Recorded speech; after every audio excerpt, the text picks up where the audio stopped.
Hello student, कैसे हैं आप सभी लोग। आई होप अच्छे होंगे। तो हम लोग इसके पहले प्रीवियस वीडियो में पढ़ चुके हैं पाषाण काल, सिंधु सभ्यता, मृदभांड और मेसोपोटामिया की सभ्यता और मिस्र की सभ्यता। तो आज हम लोग पढ़ेंगे रोमन सभ्यता। तो सबसे पहले थोड़ा सा मेसोपोटामिया की सभ्यता और मिस्र की सभ्यता के बारे में थोड़ा सा रिवीजन कर लेते हैं। तो मेसोपोटामिया की सभ्यता ये यूक्रेटस और टिब्रिस दो नदियों के बीच विकसित हुई थी। कौन सी? यूक्रेटस और टिब्रिस दो नदियों के बीच विकसित हुई थी। और यहाँ का जो मुख्य आधार था, कृषि का मुख्य आधार था वो आर्थिक मुख्य आधार जो था वो कृषि था। ये सभ्यता ग्रामीण थी। विश्व की पहली सभ्यता है मेसोपोटामिया की सभ्यता। विश्व की पहली सभ्यता मानी जाती है, लेकिन विश्व की ये जो सभ्यता थी वो ग्रामीण सभ्यता थी। शहरीकरण इसका नहीं देखा गया। शहरीकरण सभ्यता यानी शहरी सभ्यता के बारे में बात करें तो सिंधु की सभ्यता शहरी सभ्यता, विश्व की पहली शहरी सभ्यता है, और ग्रामीण सभ्यता मेसोपोटामिया की पहली सभ्यता है। तो ग्रामीण मेसोपोटामिया की जो सभ्यता थी बहुत बड़ी थी। ये बहुत बड़ी होने के कारण इसे 4 भागों में डिवाइड किया गया था। मेसोपोटामिया की सभ्यता को 4 भागों में डिवाइड किया गया था। तो पहला है बेबीलोन की सभ्यता। बेबीलोन की सभ्यता बहुत बड़ी थी। बेबीलोन की सभ्यता भी बहुत बड़ी थी। बेबीलोन में ही सिकंदर की मृत्यु हुई थी। बेबीलोन में ही सिकंदर की मृत्यु हुई थी। और सिकंदर का एक घोड़ा था। सिकंदर का घोड़ा था जिसका नाम था बुके फरार। सिकंदर की मृत्यु यहाँ पर हुई थी और सिकंदर का घोड़ा था जिसका नाम था बुके फरार। बुके फरार। तो बुके फरार जब उसके मतलब घोड़े और कुत्ते दो ऐसे जानवर होते हैं जो बहुत ज्यादा स्वामी भक्त होते हैं। आपने देखा होगा घोड़े और कुत्ते बहुत ज्यादा स्वामी भक्त होते हैं। जब सिकंदर की मृत्यु हो गई तो सिकंदर का जो घोड़ा था बुके फरार, वो भी टेंशन में आकर के, सिकंदर के टेंशन में आकर के उसकी भी मृत्यु हो गई थी। और जिस स्थान पर बुके फरार की मृत्यु हुई थी उस स्थान का नाम बुके फरार रख दिया गया है। उस स्थान का नाम बुके फरार रख दिया गया है। बेबीलोन में ही एक और चीज देखने को मिला है, तो वो है झूलता हुआ बगीचा। झूलता हुआ बगीचा। तो ये जो बगीचा है वो रियल में नहीं झूलता है, लेकिन इसको ऐसा बनाया गया है कि ऐसा प्रतीत होता है कि ये जो बगीचा है वो झूल रहा है। मतलब ये बगीचा रियल में नहीं झूलता है, लेकिन ऐसा बनाया गया है कि ये बगीचा झूल रहा है। इसी को कहते हैं झूलता बगीचा। तो क्वेश्चन पूछा जाता है झूलता हुआ बगीचा कहाँ है? तो झूलता हुआ बगीचा बेबीलोन में है। उसके बाद असीरिया की सभ्यता। पहला सभ्यता बेबीलोन की सभ्यता और दूसरी है असीरिया की सभ्यता। असीरिया की सभ्यता मेसोपोटामिया की सभ्यता बड़ी होने के कारण 4 भागों में डिवाइड किया गया था। असीरिया की सभ्यता तीसरी सभ्यता है सुमेरियन की सभ्यता। सुमेरियन की बात करें तो जो सिंधु सभ्यता है उसकी तुलना हम सुमेरियन की सभ्यता से कर सकते हैं। सिंधु सभ्यता की जो मतलब कल्चर है, सिंधु सभ्यता का जो कल्चर है वो सुमेरियन सभ्यता से मैच करता है। ये सिंधु सभ्यता की कल्चर सुमेरियन सभ्यता से मैच करता है, इसलिए हम ये कह सकते हैं कि सुमेरियन सभ्यता से या मैच करता है। और एशिया के पश्चिमी भाग सुमेरिया से मैच करता है। इसके बाद है चौथी सभ्यता जिसे कैट्रिया की सभ्यता कहते हैं। कैट्रिया की सभ्यता। तो विश्व में सबसे बड़ी जो सभ्यता थी वो किसकी सभ्यता थी? तो मेसोपोटामिया की सभ्यता। मेसोपोटामिया की सभ्यता ये 5000 बीसी पूर्व यानी कि 5000 ईसा पूर्व विकसित हुई थी। 5000 ईसा पूर्व विकसित हुई थी। और किन किन नदियों के बीच विकसित हुई थी? तो यूक्रेटस और टिब्रिस दो नदियों के बीच विकसित हुई थी। 5000 बीसी विश्व की पहली सभ्यता मानी जाती है। मिस्र की सभ्यता की बात करें मिस्र की सभ्यता की बात करें तो मिस्र की सभ्यता जो है वो 3100 बीसी पूर्व 3100 ईसा पूर्व अस्तित्व में आई थी। 3100 ईसा पूर्व अस्तित्व में आई थी और इसे मिस्र की सभ्यता को इजिप्ट भी कहते हैं। इजिप्ट भी कहते हैं। मिस्र की सभ्यता को नील नदी का देन माना जाता है। मिस्र की सभ्यता जो है वो 3100 ईसा पूर्व अस्तित्व में आई थी। कितना? 3100 बीसी। इसे मिस्र नील नदी की देन कहा जाता है। मिस्र की सभ्यता को नील नदी की देन माना जाता है। नील नदी की देन माना जाता है और यह कहा जाता है कि मिस्र के जो लोग थे उन्होंने ही केमिकल यानी कि रसायन विज्ञान का खोज किए थे। नील नदी की देन माना जाता है इसे, और मिस्र के लोग जो थे उन्होंने ही रसायन का खोज किया था। तो रसायन का जनक मिस्र के लोगों को माना जाता है। रसायन का जनक यहाँ के लोग जो थे वो देवी देवताओं एलियन पर ज़्यादा भरोसा करते थे। देवी देवता एलियन पर ज़्यादा विश्वास करते थे। यहाँ तक कि लोग ये भी करते थे कि एक आत्मा को एक बॉडी से दूसरे बॉडी में, यानी एक आत्मा को दूसरे शरीर में भी प्रवेश करवा देते थे। यहाँ पे एक राजा का मुख्य रूप से उल्लेख मिलता है जिसका नाम है फिरौन। तो फिरौन के बारे में ऐसा प्रचलित है कि फिरौन को एक मुस्लिम इस्लामिक मतलब वो क्या होते हैं इस्लाम में मौलाना, तो एक तरह से साधु, जैसे हिंदू धर्म में साधु होते हैं तो इस्लाम धर्म में भी मौलवी होते हैं। तो उन्होंने क्या किया, इसे श्राप दे दिया था। फिरौन को श्राप दे दिया था कि तुम्हारी शरीर ना तो वायु गला सकती, मतलब अग्नि जला सकती है, ना ही अग्नि जला सकती है, ना धरती निगल सकती है और ना पानी बहा सकता है। यहाँ के लोग ममी का प्रयोग करते हैं। मतलब जो मृत शरीर होता है उसमें रसायन का लेप लगा के, केमिकल का लेप लगा करके, मृत डेड बॉडी जो होती है उसमें केमिकल का लेप लगा दिया जाता है, जिससे शरीर तो मतलब ना तो गलती है ना सड़ती है, शरीर में कोई दिक्कत नहीं आती है। मतलब वो वैसे ही आकार बना रहता है मृत शरीर का। लेकिन फिर भी थोड़ा बहुत तो जब कई हजारों साल यहाँ 3100 बीसी में ये ममी बनी थी और आज भी ये ममी उपलब्ध है। तो यहाँ हम देख सकते हैं 3000 ये हुआ और 2000 अभी, यानी कि 5000 वर्ष की ममी देखी जाती है। तो वो ना तो गलती है, ना सड़ती है, ना गंधाती है, बस उसमें केमिकल का लेप लगा करके रख दिया जाता है। आकार समझ में आता है, बॉडी का जो आकार होता है वो समझ में आता है, लेकिन फिर भी अब उतनी वो फ्रेश तो नहीं रहेगी। यहाँ के लोग और एक चीज बनाते थे तो वो है पिरामिड। सबसे जो महत्वपूर्ण यहाँ पे पिरामिड है वो गीजा का पिरामिड है। कहाँ का? तो गीजा का पिरामिड है।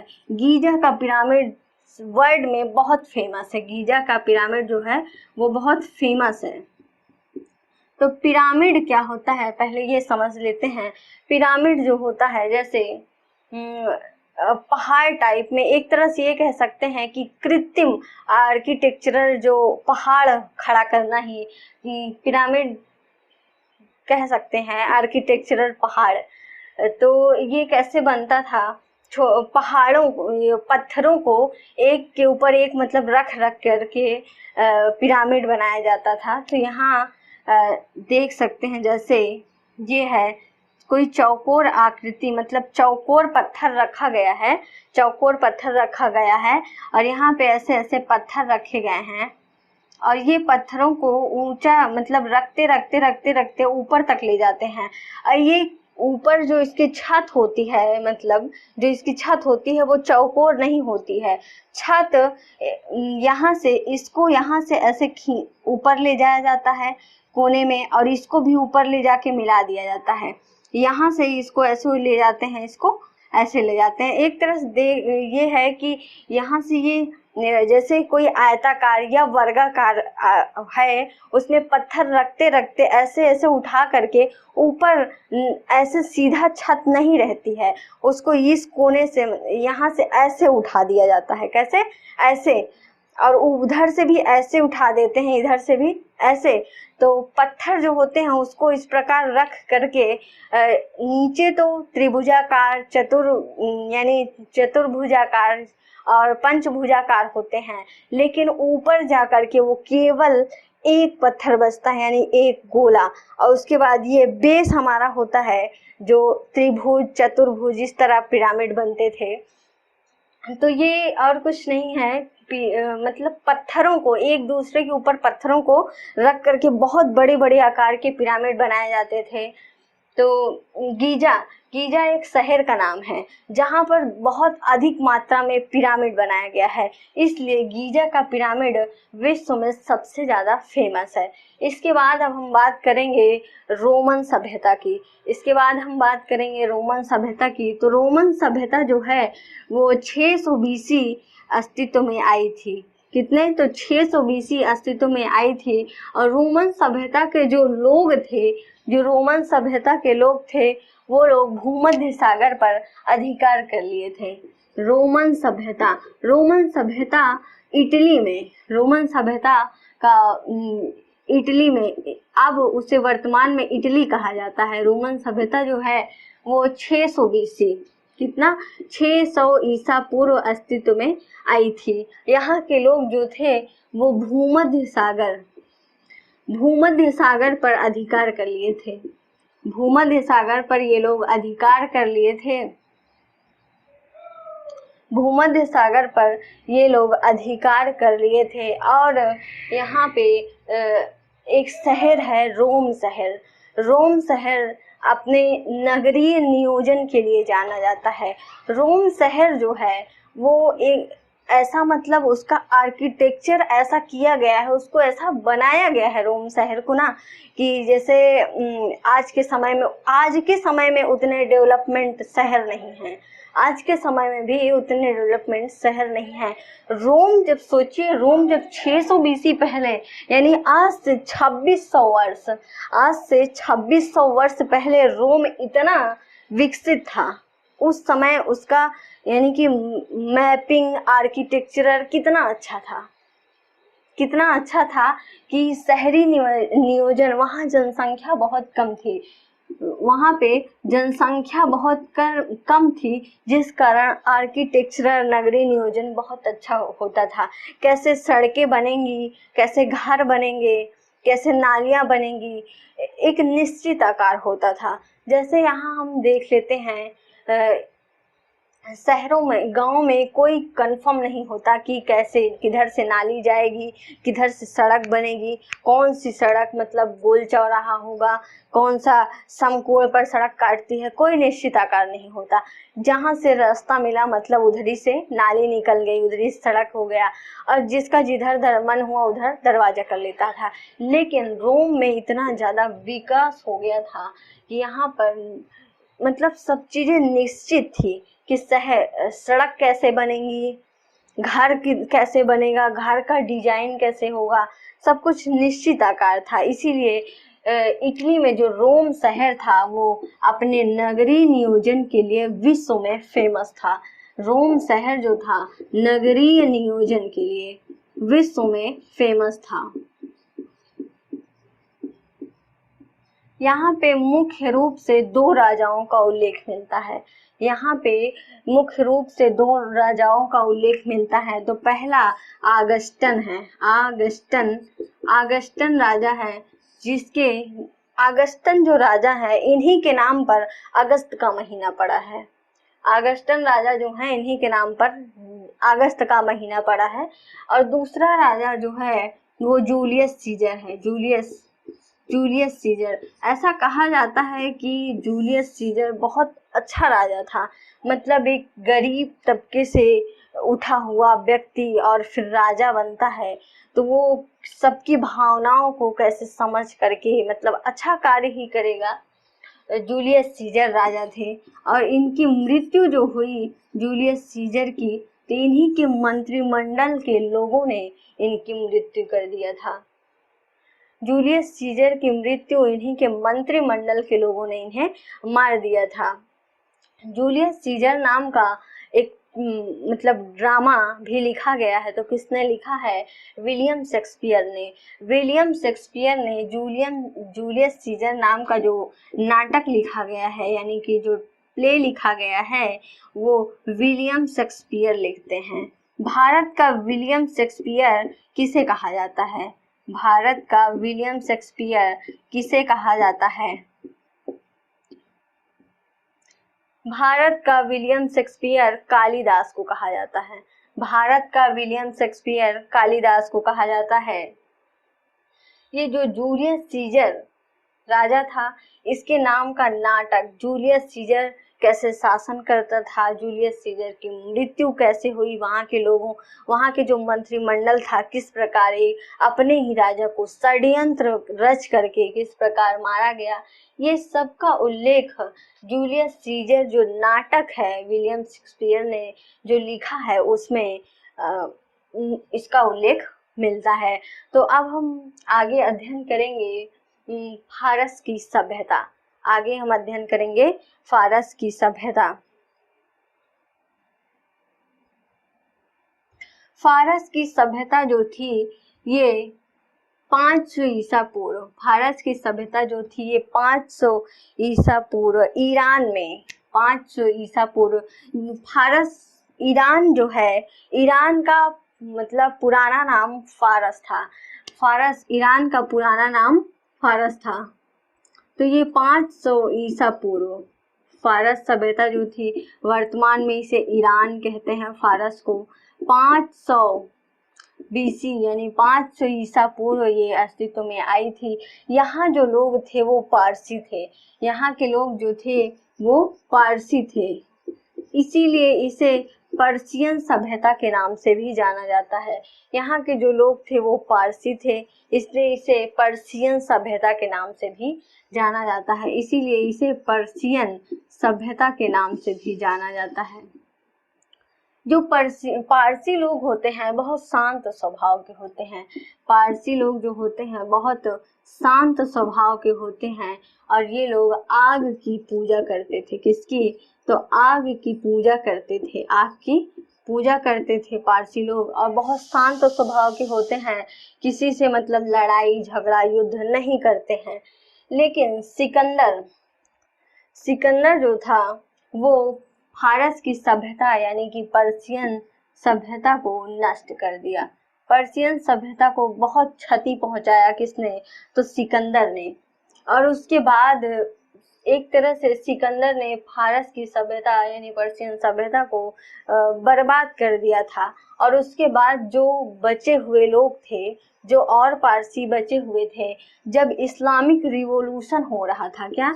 इस्लामिक रिवॉल्यूशन, जब इस्लामिक रिवॉल्यूशन हो रहा था, जब इस्लामिक रिवॉल्यूशन हो रहा था तो उस समय जो पारसी बचे हुए थे वो इस्लामिक रिवॉल्यूशन में काफ़ी ज़्यादा उनको मतलब चेंज कर दिया गया था। पारसी से उन्हें इस्लाम बना दिया गया था, पारसी से उन्हें इस्लाम बना दिया गया था। इस्लाम रिवॉल्यूशन का मतलब होता है मशीनीकरण, रिवॉल्यूशन का मतलब होता है मशीनीकरण। तो ये कह सकते हैं मशीनीकरण क्या होता है कि किसी धर्म के व्यक्ति को किसी दूसरे धर्म में चेंज करना, किसी दूसरे धर्म में आदमी को चेंज करना, ये मशीनीकरण कहलाता है, रिवॉल्यूशन। तो जब इस्लामिक रिवॉल्यूशन हो रहा था तो पारसी जो लोग थे उन्हें जबरदस्ती इस्लाम बना दिया गया था।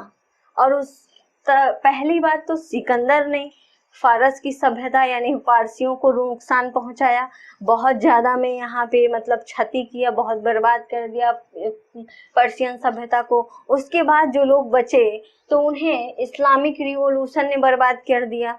इस्लामिक रिवॉल्यूशन ने पारसियों को इस्लाम में बदल दिया। और फिर जो लोग बचते हैं, जो कुछ लोग बचे, तो वो क्या किए, भारत के गुजरात और महाराष्ट्र में, भारत के गुजरात और महाराष्ट्र, गुजरात और महाराष्ट्र में आकर के यहाँ बस गए। जो पारसी थे वो गुजरात और महाराष्ट्र में आकर के बस गए। अभी भी ये लोग गुजरात और महाराष्ट्र में रह रहे हैं। तो ये लोग बहुत शांत स्वभाव के रहते हैं, किसी से मतलब नहीं रखते, लड़ाई झगड़ा नहीं करते हैं। और यहाँ पे ये पूछा जाता है कि जो फारस की सभ्यता थी यानी जो पर्शियन सभ्यता थी, जब ये फारस की सभ्यता चल रही थी, फारस में जब ये सभ्यता चल रही थी, तो इंडिया में मतलब भारत में इसका समकालीन शासक कौन था? इसका समकालीन शासक बिंबसार था। बिंबसार। तो बिंबसार जो था वो हर्यक वंश का शासक था। हर्यक वंश का शासक था बिंबसार, हर्यक वंश का शासक था। तो ऐसा पूछा जाता है कि जब पारसियन सभ्यता थी, जब फारस में पर्शियन सभ्यता थी, तो उसके समकालीन भारत में कौन सा वंश था? वंश की बात करें तो हर्यक वंश था, और शासक की बात करें तो बिंबसार था। शासक की बात करें तो बिंबसार था। और इसके बाद अब हम पढ़ेंगे पीली नदी की सभ्यता। पीली नदी की सभ्यता। तो पीली नदी जिसे आज हम होंगहो नदी के नाम से जानते हैं। पीली नदी जिसका नाम आज हम होंगहो, जो चाइना में बहती है यानी चीन में बहती है, होंगहो नदी के नाम से हम जानते हैं। होंगहो नदी ही पुराने समय में पीली नदी के नाम से जानी जाती थी। तो पीली नदी की जो सभ्यता थी, पीली नदी की जो सभ्यता थी वो विश्व में अपनी उपजाऊ भूमि के लिए प्रसिद्ध थी। पीली नदी की सभ्यता विश्व में अपने उपजाऊ भूमि के लिए प्रसिद्ध थी। पीली नदी के जो आसपास का इलाका था, जो आसपास का एरिया था, ये बहुत ज़्यादा मतलब उपजाऊ था यहाँ पे। तो विश्व में अपने उपजाऊ भूमि के लिए ये प्रसिद्ध थे। यहाँ के लोग जो लोग थे वो बहुत काम करते थे। यहीं पर पहली बार यानी कागज की खोज हुई। पीली नदी की सभ्यता में ही पहली बार कागज की खोज हुई और रेशम की खोज हुई। पीली नदी की सभ्यता के जो लोग थे, इन्होंने ही कागज की खोज किया, रेशम की खोज किया। और ये लोग एक बार मतलब ऐसा सोचने भी लगे, ऐसा मिलता है इतिहास में कि ये लोग सोच रहे थे कि भारत पर आक्रमण करें। उसी समय इसके समकालीन जो शासन था भारत में, जो इसका समकालीन शासक था, तो समकालीन शासक जो था वो अशोक था। तो ये लोग सोच रहे थे कि भारत पर आक्रमण करें, लेकिन उसी समय इत्तेफाक से अशोक ने कलिंग पर, यानी कि अशोक ने क्या किया, कलिंग पर आक्रमण कर दिया। और अशोक ने कलिंग पर बहुत बुरी तरह से आक्रमण किया था कि इसका आगे हम अशोक के चैप्टर में अध्ययन करेंगे, मौर्य वंश में जब पढ़ेंगे। बहुत बुरी तरह से मतलब वहाँ पे काटा था।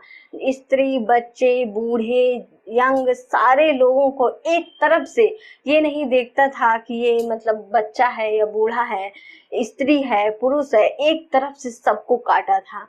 तो बहुत भयानक युद्ध किया था अशोक ने कलिंग पर। तब ये लोग मतलब यहाँ पे देखें कि ये तो बहुत भयानक राजा है, यहाँ हमें जाने से कोई मतलब नहीं। तब ये लोग शांत हो गए थे। तो पीली नदी की सभ्यता, जिसे आज हम होंगहो नदी के नाम से जानते हैं, इसे चीन की शोक नदी भी कहते हैं। चीन की शोक नदी इसे क्यों कहा जाता है? क्योंकि ये अपना रास्ता मतलब ये अपना मार्ग बदलती रहती थी। कभी कभी इस मार्ग से आई तो कभी इस मार्ग से आई। शोक क्यों कहा जाता है? जैसे कि यहाँ पे बाढ़ आ जाती थी, बहुत ज़्यादा मात्रा में पानी बाढ़ आता था और इसीलिए इसे शोक नदी के नाम से भी जाना जाता है। कभी इस मोहल्ले से गई, कभी उस मोहल्ले से गई, किसी को क्या पता कि मतलब किधर से जाएगी, किधर से तबाही मचाते हुए जाएगी, कोई आइडिया नहीं रहता था। अगर ये पता रहे कि हाँ ये इधर से जाएगी तो सारे लोग सुरक्षित हो सकते हैं, लेकिन ये पता ही नहीं होता था, कभी इस रास्ते से तो कभी इस रास्ते से जाती थी।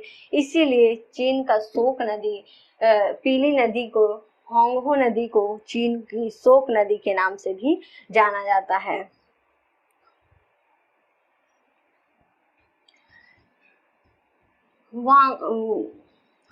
ग्रीस, ग्रीस में एक स्थान था स्पार्टा। ग्रीस में एक स्थान था स्पार्टा। स्पार्टा जो स्थान है वो अपने सैनिकों के लिए प्रसिद्ध है। स्पार्टा जो स्थान है वो अपने सैनिकों के लिए प्रसिद्ध है। यहाँ पे मात्र 300 सैनिक, यहाँ पे मात्र 300 सैनिक ही चुने जाते थे। 300 से ज्यादा सैनिक नहीं चुने जाते थे और ये 300 सैनिक इतने खतरनाक होते थे कि 20,000 सैनिक भी इनके सामने नहीं टिक पाते थे। 300 सैनिक के सामने 20,000 सैनिक भी नहीं टिक पाते थे। स्पार्टा इसीलिए फेमस था अपने सैनिकों के लिए। स्पार्टा अपने सैनिकों के लिए फेमस था।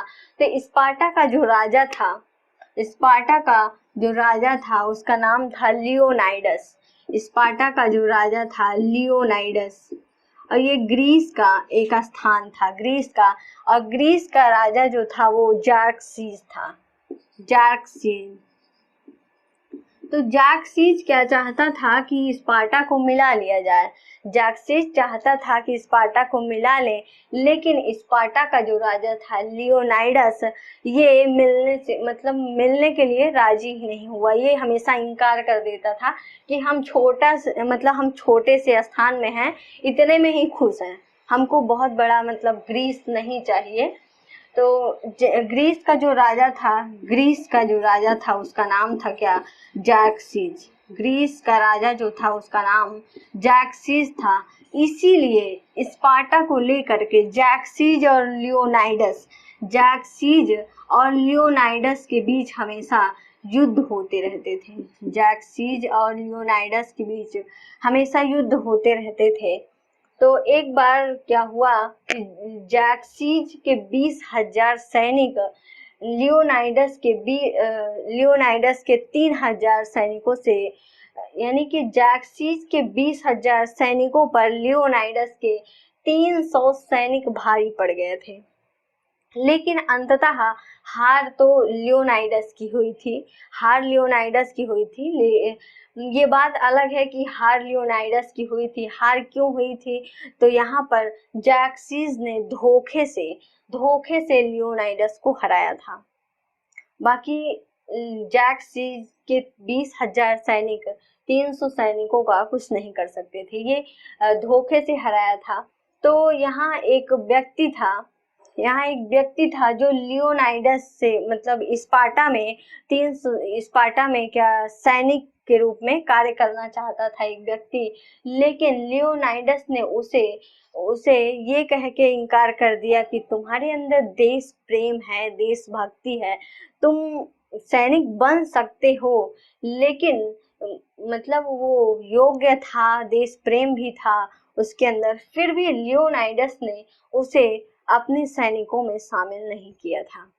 और यही कारण था कि वो व्यक्ति जो था, यहाँ ग्रीस के राजा जार्क्सीज थे, ग्रीस के राजा जार्क्सीज के सैनिक में भर्ती हो गया और यहाँ पर सारी उसकी गुप्त जानकारियां जार्क्सीज को बता दिया, जिसके कारण लियोनाइडस हार गया। तो ऐसा कहा जाता है कि कोई भी सीक्रेट बात अपनी किसी से नहीं बतानी चाहिए।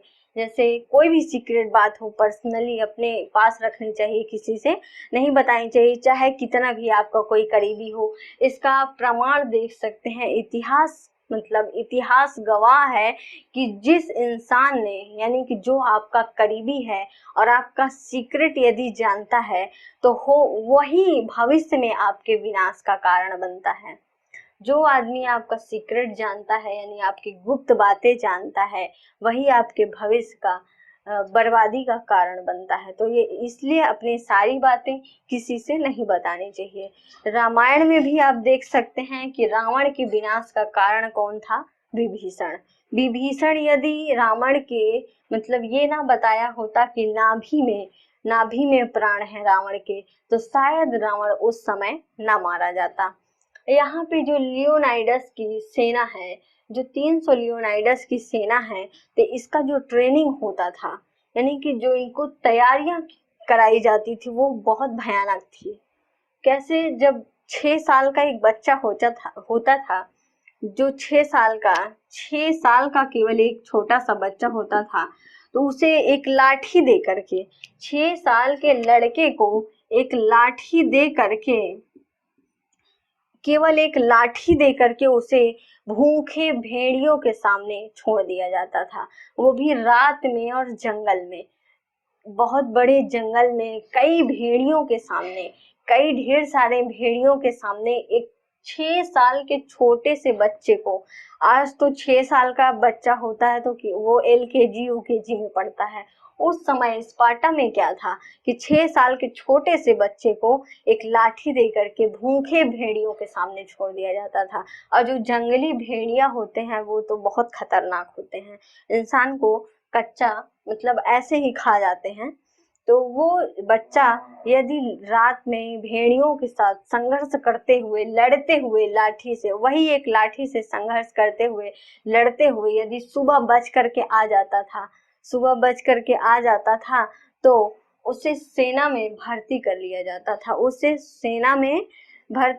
जाता था। और इसके बाद तो आप जानते हैं, अगर वो बच करके नहीं आया होगा तो भेड़ियों का शिकार हो गया होगा। यानी जो 6 साल का बच्चा भेड़ियों से बच करके आता था, वही सेना में भर्ती होता था, वरना जो बच्चे नहीं आते थे शिकार हो जाते थे, उनका तो कोई बात ही नहीं। लेकिन जब जाकसीज ने लियोनाइडस को जब हराया था, तो लियोनाइडस ने अपने मरते समय एक बात कही थी। लियोनाइडस ने कहा था कि इतिहास जब भी मुझे याद करेगा तो एक कुशल योद्धा के रूप में याद करेगा। जैक्सीज इतिहास जब भी मुझे याद करेगा तो एक कुशल योद्धा के रूप में याद करेगा, लेकिन तुम्हें यानी जैक्सीज को जब भी इतिहास याद करेगा तो एक कायर योद्धा के रूप में याद करेगा, एक कायर की योद्धा के रूप में याद करेगा। बाकी मतलब मृत्यु तो सबकी निश्चित है, आज मेरी तो कल तुम्हारी। इसके बाद हम लोग अध्ययन करेंगे ऐतिहासिक काल का। अभी तक हम लोगों ने प्रागैतिहासिक काल और आद्य ऐतिहासिक काल का अध्ययन किया। अभी तक हम लोगों ने प्रागैतिहासिक काल और आद्य ऐतिहासिक काल का अध्ययन किया। जैसे प्रागैतिहासिक काल में पाषाण काल, आद्य ऐतिहासिक काल में हम लोगों ने सिंधु सभ्यता, सुमेरियन सभ्यता, मिस्र की सभ्यता, रोमन सभ्यता, पारसी सभ्यता, पीली नदी की सभ्यता, स्पार्टा, ग्रीस की सभ्यता यानी कि हम लोगों ने पढ़ा। तो अब हम पढ़ेंगे ऐतिहासिक काल। ऐतिहासिक काल में 4 सब्जेक्ट हैं, ऐतिहासिक काल को 4 भागों में डिवाइड किया गया है। प्राचीन इतिहास, मध्यकालीन इतिहास, आधुनिक इतिहास, और सबसे जो लास्ट है वो समकालीन इतिहास यानी कि नेहरू काल। तो जब हम ऐतिहासिक काल यानी सब मिक्स है, ऐतिहासिक काल में सब मिक्स है, प्राचीन इतिहास, मध्यकालीन इतिहास, आधुनिक इतिहास और समकालीन इतिहास, सभी की मिक्स मिली जुली जानकारी ऐतिहासिक काल के बारे में थोड़ा सा अध्ययन करेंगे। उसके बाद हम लोग पढ़ेंगे एंशिएंट हिस्ट्री यानी कि प्राचीन इतिहास काल। तो अभी हम लोग ऐतिहासिक काल को पढ़ेंगे। तो ऐतिहासिक काल को 3 भागों में, ऐतिहासिक काल में मतलब 3 चीजें देखने को मिली है। ऐतिहासिक काल में 3 चीजें देखने को मिलती हैं। तो सबसे पहली जो है वो पुरातात्विक साक्ष्य है। ऐतिहासिक काल में 3 चीजें देखने को मिलती है। तो पहला क्या है? पुरातात्विक साक्ष्य। पुरातात्विक साक्ष्य की जब हम बात करेंगे तो पुरातात्विक साक्ष्य उसे कहते हैं, पुरातात्विक साक्ष्य उसे कहते हैं जो खुदाई से मिलते हैं। जो चीजें खुदाई से मिलती हैं उसे पुरातात्विक साक्ष्य कहते हैं। जैसे मुद्रा यानी सिक्का और अभिलेख और जो बर्तन, ईंट जो भी मिलती हैं खुदाई से हमें, वो पुरातात्विक साक्ष्य कहलाता है। पुरातात्विक में 2 चीजों का अध्ययन करेंगे। पुरातात्विक में हम 2 चीजों का अध्ययन करेंगे। तो पहला है सिक्का। पहला हम सिक्का का अध्ययन करेंगे और दूसरा अभिलेख का अध्ययन करेंगे। सिक्का और दूसरा है अभिलेख। दूसरा अभिलेख का अध्ययन करेंगे। जैसे सबसे पहले बार भारत में जो अभिलेख लिखवाया गया वो अशोक ने लिखवाया। इसका हम विस्तार से चर्चा अशोक के चैप्टर में करेंगे। अभी थोड़ा सा जानकारी मतलब थोड़ा सी पढ़ेंगे इसे। और दूसरा जो है विदेशी यात्री। विदेशी यात्री जो विदेशों से यात्रा करने आए थे, विदेशों से यात्रा करने आए थे यहाँ पर, और उन्होंने कुछ ना कुछ यहाँ की संस्कृतियों के बारे में कुछ ना कुछ लिखा है, यहाँ के स्थानों के बारे में कुछ ना कुछ लिखा है। तो जो विदेशी यात्री यहाँ पर आए थे और उन्होंने जो मतलब साहित्य लिखा है, जो साहित्य लिखा है और किसके शासन काल में आए थे, क्या साहित्य लिखा है, यहाँ की कितनी चीजें, यहाँ की जो संस्कृति है वो दूसरे देशों में, जैसे कोई बाहर का आया विदेशी यहाँ पर रहने कुछ दिनों कुछ सालों यहाँ रहता है तो यहाँ से कुछ ना कुछ सीख करके जाता है, और जब वो अपने देश में फिर से वापस जाता है तो वहाँ पर वो चीजें उसकी मतलब वहाँ पे भी उसको वो चीजें याद रहती है और कुछ ना कुछ वो करता है। वहाँ पे भी कुछ लोगों को इसका प्रभाव, उसके ऊपर ये यहाँ की जो चीजें होती हैं, यहाँ की जो कल्चर होता है उसका प्रभाव, इसका प्रभाव उसके ऊपर वहाँ पे भी पड़ता है। तो यही सब चीजें विदेशी यात्रियों में हम देखेंगे, विदेशी यात्रा जो किए थे। उसके बाद है साहित्य। उसके बाद है साहित्य। तो साहित्य कई प्रकार के हैं, साहित्य 2 प्रकार के हैं। साहित्य 2 प्रकार के हैं। साहित्य 2 प्रकार के हैं। तो धार्मिक साहित्य और गैर धार्मिक साहित्य। साहित्य में जैसे जो पुस्तकें होती हैं, कुछ पुस्तकें जैसे धार्मिक जो हमारे धर्म से रिलेटेड होती हैं, हमें धर्म की जानकारी देती हैं, और जो ऐसी पुस्तकें जो मतलब धर्म की जानकारी नहीं देती है तो उसे गैर धार्मिक कहते हैं। उसे गैर धार्मिक कहते हैं। जैसे धार्मिक पुस्तकों में जैसे देखा जाए तो मनुस्मृति और वेद पुराण ये सब आते हैं धार्मिक पुस्तकों में। और गैर धार्मिक की जब बात करते हैं, गैर धार्मिक की बात करते हैं तो जैसे कालिदास हैं, कालिदास की शकुंतला, अभिज्ञान शाकुंतलम बुक है, मेघदूत है। अभिज्ञान शाकुंतलम क्या कोई वो मतलब धार्मिक ज्ञान देती है? नहीं, कोई धार्मिक ज्ञान नहीं देता। मेघदूत है, मेघदूतम है, क्या कोई धार्मिक ज्ञान देता है? कोई इसमें धार्मिक ज्ञान नहीं है। तो गैर धार्मिक, तो 2 प्रकार के साहित्य पढ़ेंगे, एक धार्मिक एक गैर धार्मिक। और गैर धार्मिक में जैसे चाणक्य की बात करें तो चाणक्य की जो पुस्तक लिखी थी, चाणक्य ने जो पुस्तक लिखा था अर्थशास्त्र, अर्थशास्त्र जो पुस्तक थी वो अर्थशास्त्र पे नहीं लिखी गई थी, उसका नाम है अर्थशास्त्र, लेकिन वो लिखी गई थी पॉलिटी यानी प्रशासन के ऊपर, पॉलिटी राजस्व व्यवस्था को लेकर के लिखी गई थी। तो ये सब गैर धार्मिक पुस्तकें हैं। और धार्मिक पुस्तकों को भी 2 भागों में बांटा गया है। धार्मिक पुस्तकों को भी 2 भागों में बांटा गया है। तो जो धार्मिक पुस्तक है वो एक तो हो गई धार्मिक, एक हो गई ब्राह्मण। ब्राह्मण जिन पुस्तकों को ब्राह्मण ने लिखा है, जिन पुस्तकों को ब्राह्मण ने लिखा है यानी कि पंडितों ने लिखा है उसे ब्राह्मण पुस्तक कहा गया है। और जिन पुस्तकों को गैर ब्राह्मण ने लिखा है, यानी जैसे गैर ब्राह्मण में दो विशेष रूप से आते हैं, दो पुस्तक, दो धर्म आते हैं गैर ब्राह्मण में, जैन और बौद्ध। जैन और बौद्ध दो विशेष रूप से आते हैं। तो जैन और बौद्ध की जब हम बात करते हैं तो ये दोनों धार्मिक तो हैं, जैन भी एक धर्म है, बौद्ध भी एक धर्म है, धार्मिक हैं लेकिन ब्राह्मण नहीं है। इनकी जो रचना हुई है वो कोई पंडित ने नहीं किया, कोई ब्राह्मण ने नहीं किया है, तो इसलिए इसे हम गैर ब्राह्मण में रखते हैं। और धार्मिक है क्योंकि धर्म बौद्ध धर्म है, जैन धर्म है और भी कई धर्म हैं, तो मुख्य रूप से हम दो ही धर्म की बात यहाँ पे करेंगे, जैन धर्म और बौद्ध धर्म। जैन और बौद्ध। जब हम ब्राह्मण ग्रंथ की बात करते हैं तो इसमें कई पुस्तकें आती हैं। ब्राह्मण ग्रंथ में जब हम बात करते हैं तो कई पुस्तकें हैं, जैसे वेद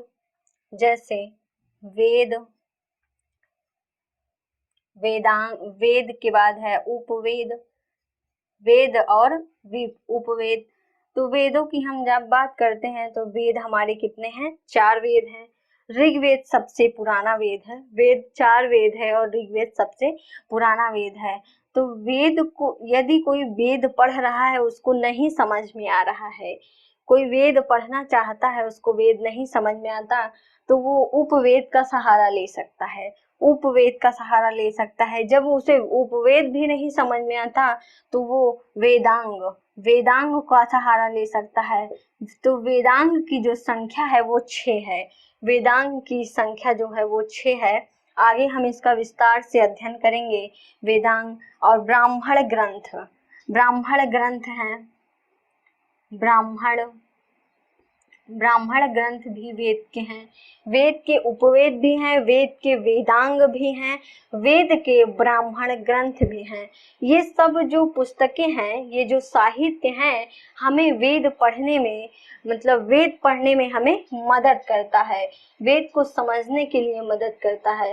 तो जो वेद संस्कृत में लिखा गया है, एक्चुअली संस्कृत भाषा ऐसा माना जाता है कि कठिन नहीं होती है, क्योंकि हम लोग संस्कृत से फैमिलियर नहीं होते, हम लोग संस्कृत ज़्यादा ध्यान नहीं देते, संस्कृत पे ज़्यादा पढ़ते नहीं। हम क्या पढ़ते हैं? हिंदी पढ़ते हैं, हिंदी में कोई पुस्तक पढ़ते हैं तो हिंदी में पढ़ते हैं, इंग्लिश में पढ़ते हैं। संस्कृत में जल्दी कोई नहीं पढ़ता, जिसका सब्जेक्ट होता है वही पढ़ता है। और संस्कृत की बात करें तो जिसका सब्जेक्ट होता है उसको आप देखते होंगे कितना जल्दी वो संस्कृत बोल ले रहा है, कितना जल्दी संस्कृत पढ़ पा रहा है। लेकिन जो फैमिलियर नहीं होता उसको लगता है संस्कृत बहुत क्लिष्ट है। तो वेद की जो भाषाएं हैं संस्कृत है, और जो भाषा है वो संस्कृत है और वो बहुत क्लिष्ट है। इसलिए वेद को समझने के लिए उपवेद, वेदांग और ब्राह्मण ग्रंथ बताए दिए गए हैं, जिसको पढ़ करके आप समझ सकते हैं, तो इसके बाद है पुराण को जैसा कि वेदों का वेद कहा जाता है, पुराण को वेदों का वेद कहा जाता है। वेद हमारे कितने हैं? तो 4 वेद हैं, लेकिन 5वां वेद किसे कहा जाता है? 5वां वेद पुराण को कहा जाता है। पुराण को वेदों का वेद और 5वां वेद कहा जाता है। उसके बाद है उपनिषद। उपनिषद का अर्थ होता है गुरु के समीप बैठकर ज्ञान प्राप्त करना। जैसे पहले ये व्यवस्था थी, आज तो डिजिटल पढ़ाई भी होने लगी, तो जो लोग अपने अपने घरों में बैठ करके पढ़ रहे हैं, क्या वो उपनिषद है? नहीं, वो उपनिषद नहीं है। क्लास में ही बच्चे जो होते हैं, ज़्यादा बच्चे होने के कारण दूर दूर सीट पे बैठ करके पढ़ते हैं, इसलिए वो भी उपनिषद नहीं। पहले ज़्यादा बच्चे भी नहीं होते थे और गुरु पास में ही बैठा करके अपने आसपास मतलब घेरे में बैठा करके बच्चों को पढ़ाते थे। तो गुरु के पास बैठ करके जो ज्ञान प्राप्त करते थे उसे उपनिषद कहा जाता है। मेरे समझ से तो पहले जो भी शिक्षाएं दी जाती थी वो सभी को उपनिषद कह सकते हैं, क्योंकि जितने भी बच्चे पढ़ते थे, जितने भी गुरु पढ़ाते थे, वो सभी को पास में ही बैठा करके पढ़ाते हैं, तो हम सभी को उपनिषद कह सकते हैं। इसके बाद है अरण्यक। अरण्यक किसे कहा जाता है? अरण्यक, तो अरण्यक कोई किताब नहीं होती है। अरण्यक नाम की कोई किताब नहीं होती है। अरण्यक उसे कहते हैं जिसकी रचना वन में हुई हो। जिस किताब की, जिस पुस्तक की रचना, जिस साहित्य की रचना वन में होती है यानी जंगल में होती है, उसे अरण्यक कहते हैं। जैसे इसमें हमारे वेद आते हैं, 3 वेद आते हैं, जिसे हम वेद त्रयी के नाम से जानते हैं। जिसे हम वेद त्रयी के नाम से जानते हैं, तो उसमें 3 वेद कौन कौन से हैं? तो ऋग्वेद है, सामवेद है, यजुर्वेद है। ऋग्वेद, सामवेद, यजुर्वेद। जब ऋग्वेद, सामवेद, यजुर्वेद की जब रचना तो नहीं, इस ऐसा माना जाता है कि वेदों की जो लाइनें हैं, वेदों की जो लाइनें हैं वो किसी ने अपने मन से नहीं लिखा है, किसी ने अपने मन से नहीं लिखा है। इसकी रचना मतलब भगवान के द्वारा हुई है। इसकी रचना ईश्वर की ये वाणी है, ऐसा कहा जाता है। अपुरुषेय कहा जाता है इसे। तो इसका संकलन हुआ है, इसका संकलन हुआ है। तो जो वेदों को लिखते थे, जो ऋषि लोग वेद को लिखते थे, तो अक्सर जंगल में बैठ करके लिखते थे, जंगल में बैठ करके लिखते थे। तो जब 3 वेद की रचना हुई थी, ऋग्वेद, सामवेद, यजुर्वेद की, तो उस समय तीनों वेदों के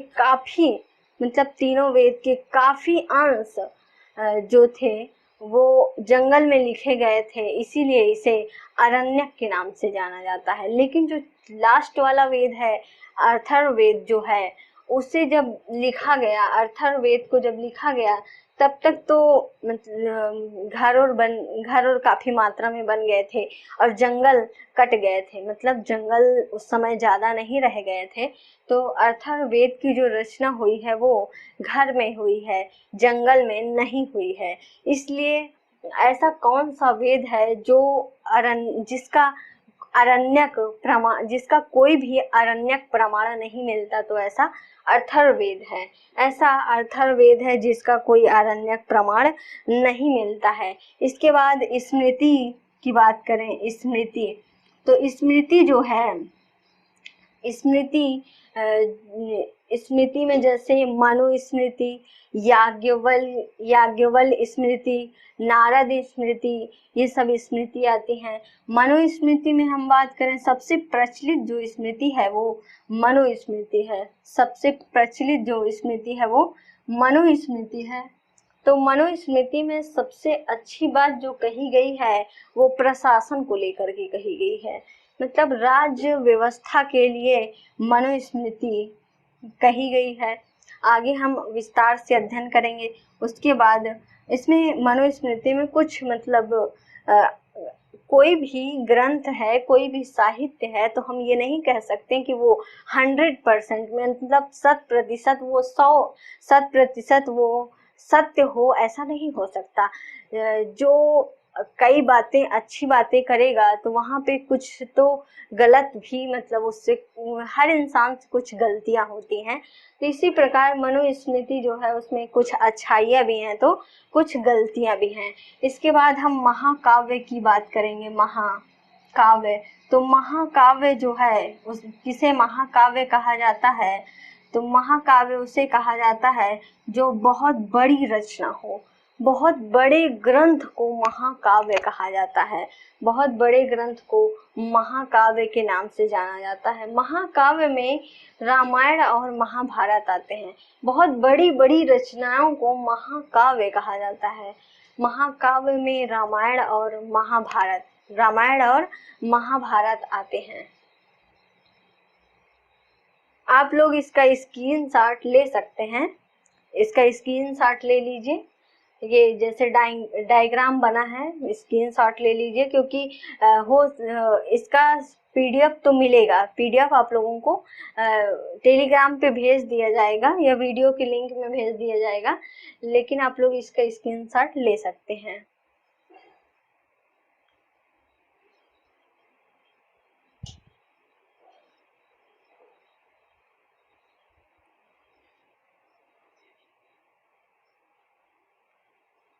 तो आप लोगों ने इसका स्क्रीनशॉट ले लिया हो तो आगे हम पढ़ें। आगे हमें इसी के बारे में अब एक एक करके पढ़ना है। पहले पुरातात्विक साक्ष्य को पढ़ना है, पुरातात्विक साक्ष्य का सिक्का और अभिलेख, उसके बाद विदेशी यात्री जो थे उनके बारे में पढ़ना है। फिर साहित्य के बारे में पढ़ना है, साहित्य में धार्मिक और गैर धार्मिक साहित्य, और फिर धार्मिक में भी ब्राह्मण और गैर ब्राह्मण के बारे में पढ़ना है। गैर ब्राह्मण में जैसे बौद्ध जैन पढ़ना है, और ब्राह्मण में हमें वेद उपवेद वेदांग ब्राह्मण ग्रंथ ये सारे एक एक करके बहुत मतलब हम एक्सप्लेन करके पढ़ेंगे कि एक भी पॉइंट किसी का छूटेगा नहीं, एक भी पॉइंट इसमें का किसी का छूटेगा नहीं, और सारी चीज़ें अच्छे से पढ़ेंगे। और आप लोग पढ़ते समय ही नोट्स बनाना चाहें तो बना सकते हैं, बाकी इसका प्रिंट आपको दे दिया जाएगा, इसका पीडीएफ आपको सेंड कर दिया जाएगा। हो सकता है पीडीएफ में कभी कभी होता है कि कुछ चीज़ें मिस प्रिंट हो जाती हैं, तो इसलिए आप लोग जितना अच्छे से जो भी डायग्राम वगैरह बनाया जाता है वो आप लोग स्क्रीनशॉट ले सकते हैं, अपने से नोट्स भी बनाते चलिए। इससे ये फ़ायदा मिलेगा कि बाद में जब आपको रिवीजन करना होगा तो आपको जल्दी से आप रिवीजन कर पाएंगे। आई होप आप लोगों ने इसका स्क्रीनशॉट ले लिया होगा।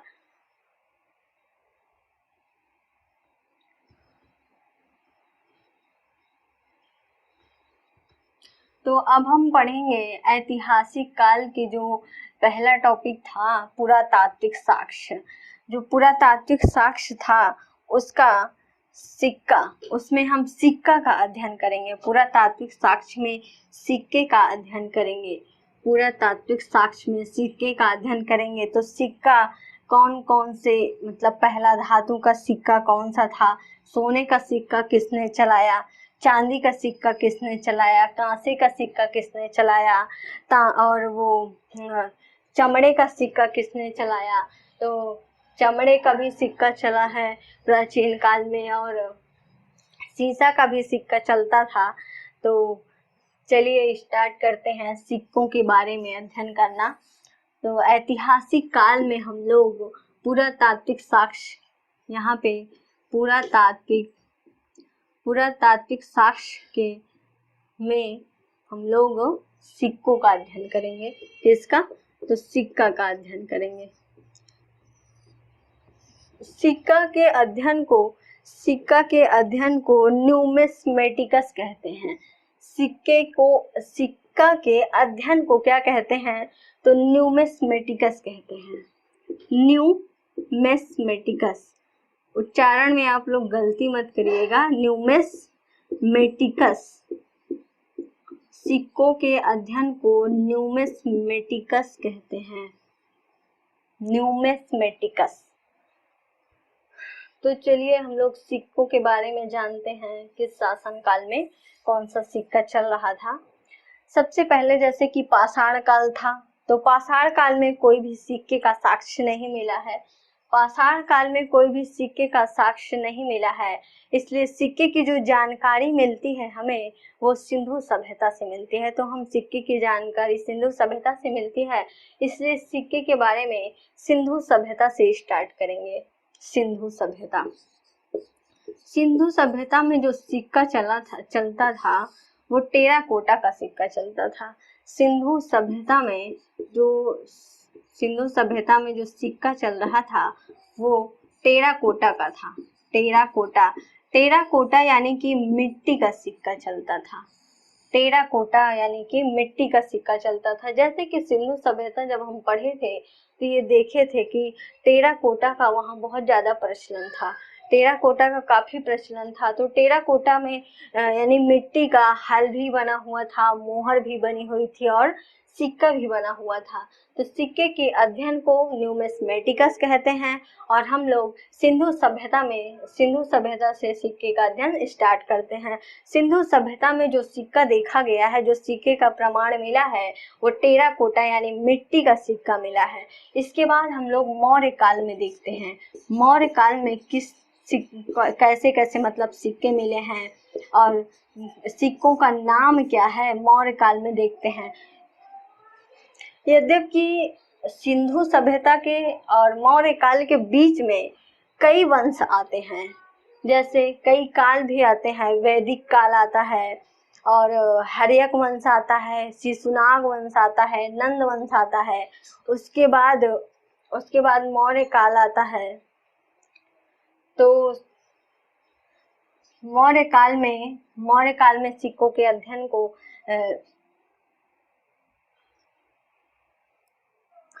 तो मौर्य काल में कौन कौन से सिक्के चलते थे, किस धातु के सिक्के चलते थे और सिक्कों का नाम क्या है, इसका अध्ययन अब हम कल अगली वीडियो में करेंगे। तो अभी के लिए इतना ही।